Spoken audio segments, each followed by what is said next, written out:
Hello everyone, this is UPSC main series. So now we will do the schedule 7 जिसमें concurrent, जिसमें least mention है, जिसमें आपको state list, union list and concurrent list है। So our topic will be mains में पूछा गया था अबाउट द कनकरेंट लिस्ट। ठीक है, तो ये यूपीएससी मेंस थीम पे मेरे सारे नोट्स है। So we will cover one by one in very deep way. ठीक है, सबसे पहले बहुत ही नॉर्मल लैंग्वेज में आप समझो, बहुत ही नॉर्मल भाषा में समझो कि दादाजी कौन हो गए। दादाजी हो गए यूनियन। ठीक है, कुछ चीज़ सिर्फ यही डिसाइड करेंगे, चाहे डिफेंस की हो गए, ठीक है, चाहे बाहरी लोगों से बात करना हो, फॉरेन पॉलिसी हो गया, ठीक है, दादाजी डिसाइड करेंगे। दूसरे हो गए आपको बेटा क्या हो गया आपको स्टेट। ठीक है, कुछ चीज़ें सिर्फ यही डिसाइड करेंगे जैसे पुलिस, लैंड। ठीक है, और दूसरा होता है दोनों मिलके करेंगे, दैट इज़ कंकरेंट जैसे एजुकेशन, फॉरेस्ट, मैरिज लॉ, ये दोनों मिलके डिसाइड करेंगे कैसे कौन फैसला लेगा। लेकिन अगर दोनों अलग अलग लॉ बनाए तो क्या हो जाएगा, कॉन्फ्लिक्ट हो जाएगा। ठीक है, लेकिन हाँ, एक चीज़ याद रखना है, आर्टिकल 254 के तहत दादाजी का जो लॉ है ना वो प्रिवेल करेगा। दादाजी का लॉ जो है वो प्रिवेल करेगा। अब आते हैं शेड्यूल 7 में, देखते हैं क्या बोल रहा है।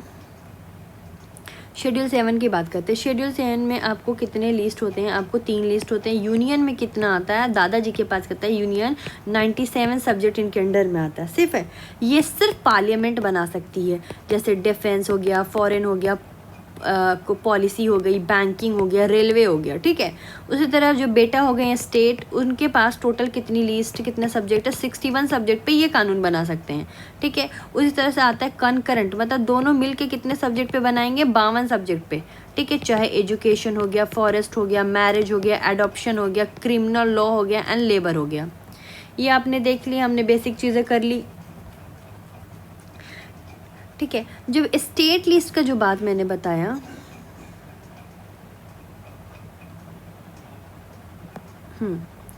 स्टेट लिस्ट की हमने बात बताई, इसमें पुलिस, स्टेट लिस्ट कहते हैं police order, land, agriculture, local government, ये ना स्टेट देखती है। ठीक है, पार्लियामेंट नॉर्मली नहीं बना सकती, एक्सेप्शन है। एक्सेप्शन क्या है, आर्टिकल 249, 250, 242 एंड 253। ठीक है, ये एक्सेप्शन है, पार्लियामेंट नॉर्मली नहीं बना सकती, लेकिन इन आर्टिकलों में पार्लियामेंट का भी अधिकार है। आर्टिकल 249, आर्टिकल 250, आर्टिकल 252, आर्टिकल 253, इसको मैं बाद में कवर अप करती हूँ। ठीक है, कंकरेंट में क्या है, कंकरेंट में आपको जैसे दोनों मिल के बनाएंगी, एजुकेशन पे, फॉरेस्ट पे, आपको वाइल्ड एनिमल पे, मैरिज पे, डिवोर्स पे, लेबर पे, वेट पे, मेजर पे। ठीक है, लेकिन अगर कॉन्फ्लिक्ट होगा तो दादाजी जीतेंगे, मतलब यूनियन जीतेगी। ये किस आर्टिकल में मेंशन है, ये 254 में मेंशन है। अब आते हैं कंकरेंट लिस्ट के बारे में थोड़ा डीपली पढ़ते हैं, क्योंकि मेन मुद्दा यही है, दोनों के झगड़े यहीं पर होते हैं। अब आते हैं, जैसे क्या बोल रहा है कि demarcation of power through 3 list. ठीक है, union list, state list, concurrent, मैंने डीपली बता दिया आपको। अगर स्टेट लॉ और union law same concurrent subject पे कॉन्फ्लिक्ट करें तो जीतेगा कौन, यूनियन लॉ। ये किस आर्टिकल में मेंशन है, आर्टिकल 254 में मेंशन है। ठीक है, लेकिन 254 के क्लॉज 2 में, 254 के क्लॉज 2 में एक एक्सेप्शन है। अगर स्टेट लॉ को प्रेसिडेंट ने अगर एसेंट दे दिया तो स्टेट लॉ प्रिवेल कर जाता है। यहाँ पे ऐसे तो पार्लियामेंट करेगी, लेकिन यहाँ पर कौन हो जाता है, स्टेट लॉ प्रिवेल करेगी। एक एग्जाम्पल से यहाँ पर देखते हैं, एग्जाम्पल से समझो। एग्जाम्पल आपको केरला रेंट काउंट एक्ट आया था, केरला रेंट काउंट एक्ट। इसमें कंकरेंट लिस्ट का सब्जेक्ट था स्टेट वर्सेस यूनियन। ठीक है, इसमें प्रेसिडेंट ने एसेंट दे दिया था तो स्टेट लॉ वैलिड कर गई थी। समझ में आया?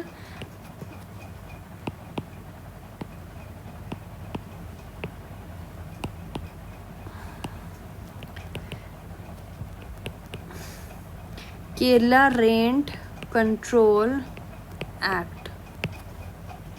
ठीक है ना, अब इसका हिस्ट्री देखते हैं कि आखिर कंकरेंट लिस्ट लाने की ज़रूरत क्या पड़ गई थी। ठीक है, कंकरेंट में जिसमें बहुत पार्लियामेंट, स्टेट लेजिस्लेचर काम करते हैं, have jurisdiction but federal supremacy if dispute union law prevail. ठीक है, अब हिस्ट्री देखते हैं। हिस्ट्री में क्या हुआ कि 42nd constitutional amendment act 1976 biggest change किया था।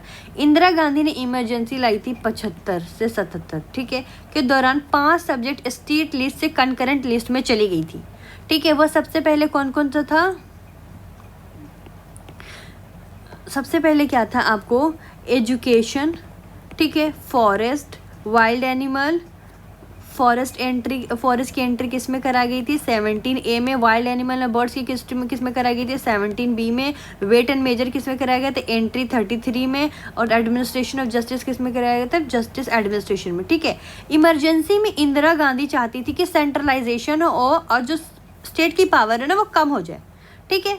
तो प्रॉब्लम क्या आया कि एजुकेशन स्टेट लिस्ट से निकाला, अब सेंटर भी बोर्ड यूनिवर्सिटी कंट्रोल पे अपना हक जताना चाह रही थी, ठीक है। स्टेट का कंप्लेन हो गया हमारी लोकल ज़रूरत सेंटर नहीं समझती, तो उसी के लिए क्या आया? NEP, national education policy 2020। इसी टेंशन का ये रिजल्ट है। सेंटर ने नेशनल करिकुलम फ्रेमवर्क बनवाया, ठीक है। अब आते हैं आपको transfer state to concurrent education, forest, wildlife, ये सारी चीज़ें कर दी थी, ठीक है। हिस्ट्री क्या था कि 1950 में बहुत सारे अमेंडमेंट किया गया था जिसमें union list plus concurrent list जो है वो हमेशा ऊपर करती थी और स्टेट लिस्ट हमेशा वो नीचे रहती थी, ठीक है। 93 कॉन्स्टिट्यूशनल अमेंडमेंट एक्ट 2005 की बात है जिसमें आर्टिकल 15 क्लॉज 5 जो है वो OBC reservation in private unaided education में भी कर दिया था कि OBC की रिजर्वेशन जो है वो प्राइवेट अनएडेड इंस्टीट्यूशन में भी होगी, ठीक है। स्टेट अलग अलग रिजर्वेशन सेट करता था। तमिलनाडु को 69% कोर्ट, ठीक है, तो कोर्ट चैलेंज हो गया यहाँ पे कि भाई 69% कर दिया तो बाकी लोग कहाँ जाएंगे? यूपी ने 27% कर दिया था। तो कंकरेंट नेचर की वजह से सेंटर स्टेट रिजर्वेशन कॉन्फ्लिक्ट आते ही रहते हैं। सो ये आप देख लो, रिजर्वेशन जहाँ पे एजुकेशन आपको सेंटर स्टेट दोनों में आती है, तो रिजर्वेशन इन एजुकेशन, देखो सुनो फिर से बताती हूँ मैं।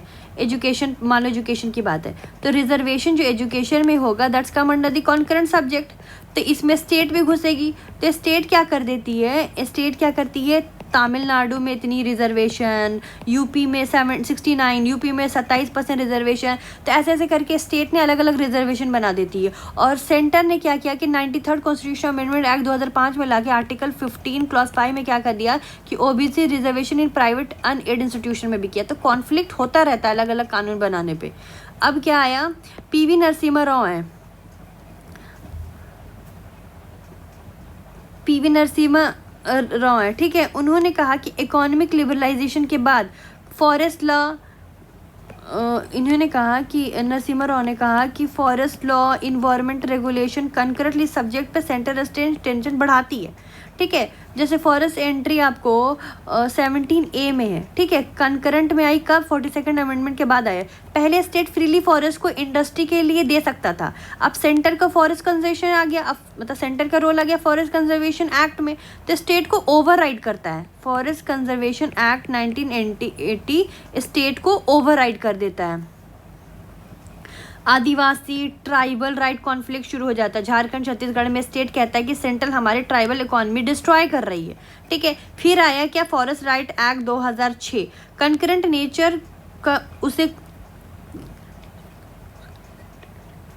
ठीक है, कंकरेंट नेचर का यूज़ करके सेंट्रल ने ये राइट ट्राइबल के लिए दिया था। फॉरेस्ट राइट एक्ट 2006 की मैंने बताया, डिटेल में पढ़ाया है, फॉरेस्ट राइट एक्ट 2006, ठीक है। अब आते हैं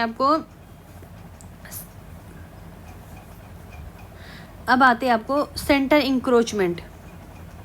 सेंटर किस तरीके से इंक्रोचमेंट करती है ये किसने बोला है? सरकारिया ने कहा, ठीक है। आपको PM राजमन्नार ने भी कहा है सेंटर इंक्रोच स्टेट लिस्ट, ठीक है। इसने कहा कि residuary power should be in concurrent issues. Sarkaria ने क्या कहा? सरकारिया कब आई थी? 1983 से 87 में। इसने कहा कि पहले तो ये देखो ये सेटअप क्यों हुआ थी। सेटअप इसलिए हुआ था कि स्टेट की कंप्लेंट थी कि सेंटर कंकरेंट लिस्ट को अब्यूज़ कर रहा। मेन फाइंडिंग क्या देखा गया कि रेसिड्यूअरी पावर भी जो है वो भी किसके अंडर आ जाती है? सेंटर के पास। एक तो कंकरेंट में प्रिवेल वही, यूनियन वही, रेसिड्यूअरी भी वही, तो आर्टिकल 248, ठीक है। स्टेट के पास स्टेट का कुछ नहीं, तो ये अनफेयर हुआ। दूसरा देखो, centre should consult state before making law on concurrent subject. दूसरा ये बोला गया कि सेंटर जो है उनको स्टेट से कंसल्ट करना चाहिए अगर कंकरेंट सब्जेक्ट पर कोई कानून बना रही है तो, ठीक है। तीसरी बात इसमें ये कही गई कि governor should not political appointee, governor को पॉलिटिकल अपॉइंटीज नहीं होनी चाहिए, ठीक है। Fourth, article 356 president rule, president rule का मिसयूज बंद करो। ये सारी चीज़ें कही गई थी किसमें, सरकारिया कमीशन में, सरकारी कमीशन में ये सारी बातें कही गई थी, ठीक है। अब कंकरेंट लिस्ट क्यों आया वो देखते हैं। उससे पहले मैं एक और बात बता देती हूँ, पंची कमीशन के बारे में बताती हूँ। पंची कमीशन आया था आपको, पंची कमीशन आया था 2007 से लेकर 10 में, ठीक है। सरकारिया के 20 साल बाद आया। इन्होंने भी वही सेम रिकमेंडेशन दिया कि स्टेट को ऑटोनॉमी दो, इंटर स्टेट काउंसिल को स्ट्रेंथ करो, कंकरेंट लिस्ट में मॉडल लॉज कॉन्सेप्ट लेकर आए, ठीक है। लेकिन दोनों कमीशन की रिकमेंडेशन को इग्नोर करना मतलब क्या कहा गया, फेडरलिज्म का स्ट्रक्चरल फेलियर है, फेडरलिज्म का स्ट्रक्चरल फेलियर, ये चार बात कही गई थी। अब देखते हैं कि कंकरेंट लिस्ट क्यों आया। सबसे पहले देखते हैं आपको, to ensure uniformity across country. अब इसका मतलब ध्यान से समझो। बिहार में आपको जो जीएसडीपी होती है, जो ओन रेवेन्यू टैक्स जो होता है जीएसडीपी का, मात्र 3.5% है। तो ये सबसे ज़्यादा डिपेंड किस पे है, सेंटर पे। यूपी में 4% है own tax revenue percentage of GSDP, ये भी आपको सेंटर पे हाई है। महाराष्ट्र जो है 8% है, ये मॉडरेट है सेंटर पे, मतलब डिपेंडेंसी में। दिल्ली में है 10%, ये है बहुत कम, ये उतना डिपेंडेंट नहीं है। अब देखो, तो बिहार, यूपी, झारखंड जो वो फाइनेंशियली वीक स्टेट है। अगर एजुकेशन, फॉरेस्ट, क्रिमिनल लॉ सिर्फ स्टेट के पास होता तो ये स्टेट प्रॉपर लॉ नहीं बना पाती। सबसे पहले ये समझो कि हमने कंकरेंट लिस्ट क्यों लेकर आए, उसके लाने का रीज़न है कि कुछ स्टेट जो हैं वो बहुत ही फाइनेंशियली वीक है। अगर उनको दादाजी पे, अगर मान लो बेटा फाइनेंशियली वीक है, दादाजी पर डिपेंडेंट नहीं रहेगा तो कैसे घर बार चलाएगा, तो ये स्टेट प्रॉपर लॉ नहीं बनाएगा। सेंटर कंकरेंट लिस्ट के थ्रू मिनिमम स्टैंडर्ड सेट करता है। सेंटर जो है कंकरेंट लिस्ट के थ्रू मिनिमम स्टैंडर्ड को सेट करता है, ठीक है। एग्जाम्पल देखो, right to education act 2009, concurrent list में एजुकेशन डाला, तो अगर सिर्फ स्टेट के पास एजुकेशन छोड़ देते तो बिहार में अलग पढ़ाई, केरला में अलग पढ़ाई, तो क्वालिटी डिस्पैरिटी हो जाता। क्या हो जाता, क्वालिटी डिस्पैरिटी बहुत ज़्यादा हो जाती। दूसरा रीज़न क्या है, model laws with the enough flexibility for state, few current subject need huge finance to need cooperation. दूसरा ये है कि यूनिफॉर्मिटी और फ्लेक्सिबिलिटी को बैलेंस करना था, balance between uniformity and flexibility. अब देखो, यूनिफॉर्मिटी चाहिए मतलब नेशनल स्टैंडर्ड, इधर फ्लेक्सिबिलिटी चाहिए मतलब लोकल कंडीशन। ये स्टेट का काम, ये सेंटर का काम, ठीक है। ये दोनों मिलकर क्या करेंगे, कंकरेंट बैलेंस। एग्जाम्पल के साथ देखते हैं, मान लो इंडियन पिनल कोड है, ये किसके अंदर आती है, कंकरेंट लिस्ट के अंदर आती है।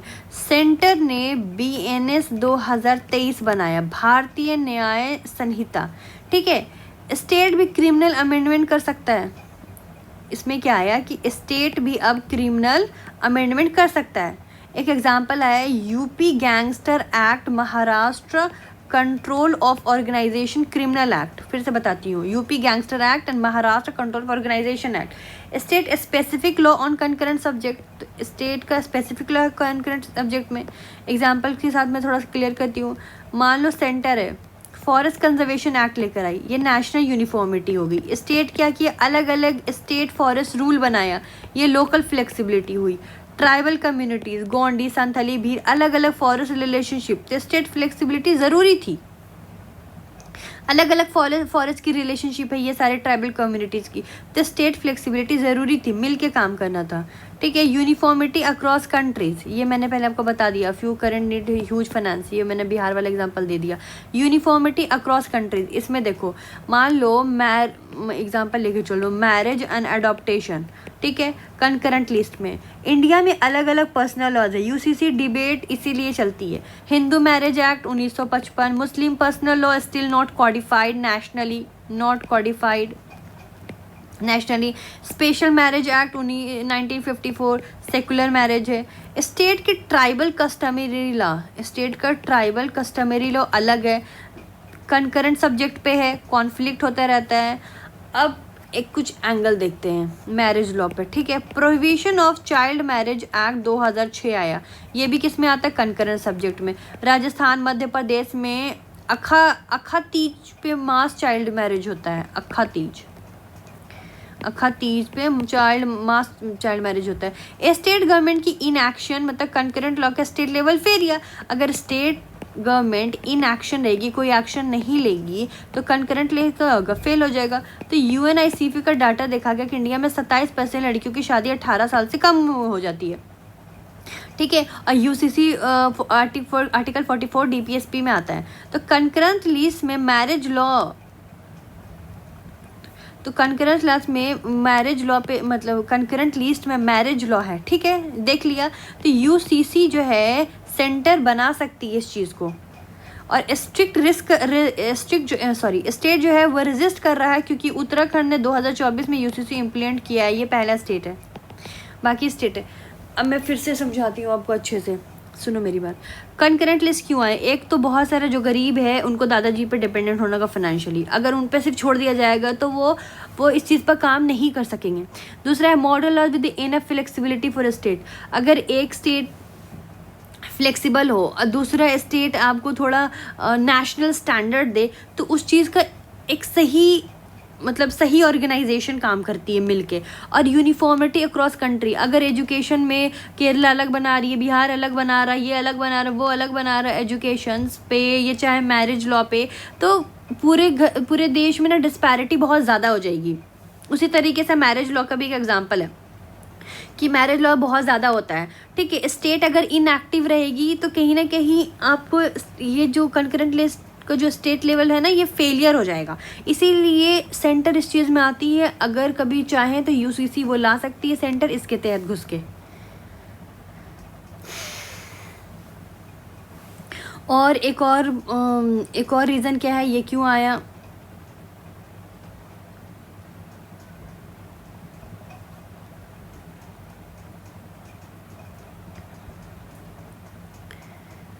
और रीज़न क्या है, state flexibility for local demand, ठीक है। GST का एग्जांपल ले लो, ठीक है। GST क्या है, कंकरेंट सब्जेक्ट का मॉडर्न एग्जांपल है। 101 कॉन्स्टिट्यूशनल अमेंडमेंट एक्ट 2016 में आर्टिकल 246A ने ऐड किया था, ठीक है, 246 में ऐड हुआ था। GST council centre plus state jointly decide करते हैं टैक्स रेट, ठीक है। कोऑपरेटिव फेडरलिज्म का लाइव मॉडल है ये, ठीक है। स्टेट कंप्लेन करता है कि सेंटर ने उनका रेवेन्यू न्यूट्रलिटी प्रॉमिस को तोड़ा है, ठीक है। डाटा उठा के देख लो, स्टेट का GST कंपनसेशन देना 5 साल तक था, कोविड में सेंटर ने डिले किया। Kerala, Punjab, West Bengal loudly protest किए। तो concurrent nature equal to power sharing equal to dispute भी है। एक और देख लो, infringement on state domain, infringement on state domain, इसे देख लो। CAA, ठीक है, सिटीजनशिप अमेंडमेंट एक्ट 2019। नोट्स में मेरे नोट्स में ये मेंशन है कि CAA कंट्रोवर्सी का CAA जो है ये भी कंकरेंट लिस्ट में है, ठीक है। सिटीजनशिप किस में आता है, यूनियन लिस्ट में। देखो सिटीजनशिप क्या है, यूनियन लिस्ट में आता है, एंट्री 17 में आता है। लेकिन इम्प्लीमेंटेशन करने के लिए स्टेट की ज़रूरत पड़ती है, क्योंकि स्टेट की police, district administration equal to state list, ठीक है। तो स्टेट जैसे केरला, पंजाब, वेस्ट बंगाल ने रेजोल्यूशन पास किया, ठीक है, रेजोल्यूशन पास किया, और हम इम्प्लीमेंट नहीं करेंगे ये बोल दिया कि हम नहीं करेंगे तुमने जो भी भेजा, ठीक है। तो ये दिक्कत आ सकती है। दूसरी तरफ एक क्वेश्चन अराइज होता है कि क्या स्टेट एग्जीक्यूटिव सेंटर को लॉ इम्प्लीमेंट करने से मना कर सकती है? तो आप आर्टिकल 256 उठा के देखो, state have a duty to compliance with the central law. State की पर ड्यूटी है to compliance with the central law, ठीक है। टेंशन यहाँ पर भी शुरू हो जाते हैं, फेडरलिज्म को अनरिजॉल्व कॉन्फ्लिक्ट, ये सारे मुद्दा हैं। अब देख लो बहुत सारे इश्यूज है, लिमिटेड कैपेसिटी स्टेट की है, ठीक है, and balance between uniformity and flexibility. इसका आप एग्जांपल डाल सकते हो कि आर्टिकल 371 वेरिएंट स्पेशल प्रोविज़न, जैसे नागालैंड का 371A में है, मिज़ोरम का 371G में है, ठीक है। कस्टमरी लॉ प्रोटेक्ट किया गया है, कंकरेंट लिस्ट ओवरराइड नहीं कर सकता सर्टेन एरियाज में।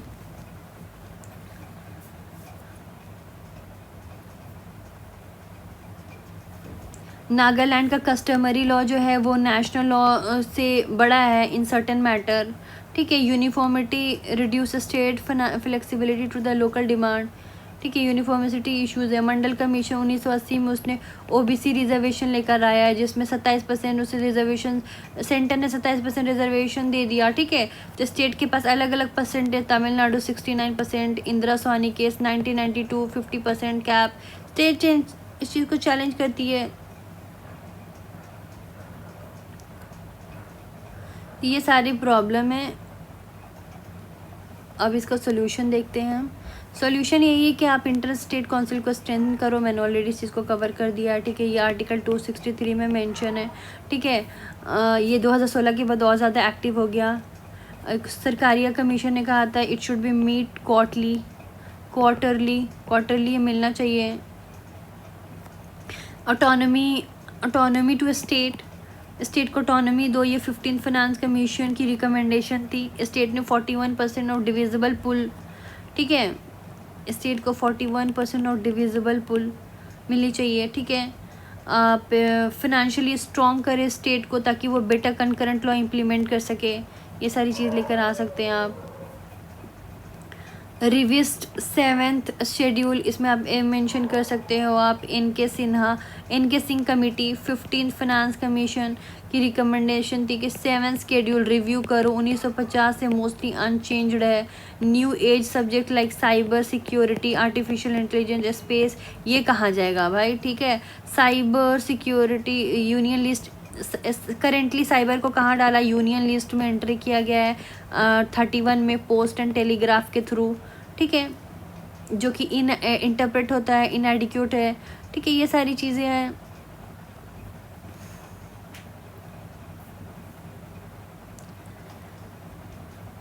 डाटा प्राइवेसी जो है वो कंकरेंट सब्जेक्ट बनाना चाहिए।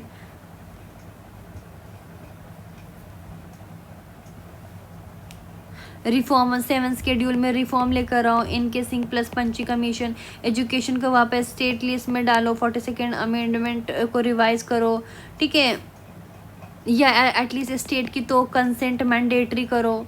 ये सारी चीज़ें बोली गई है। Need local government plus decentralisation. अब 73rd and 74th constitution amendment act 1992 आया है, ठीक है। उसमें पंचायत ने अर्बन बॉडीज़ को कॉन्स्टिट्यूशनल स्टेटस दो, ठीक है। 11th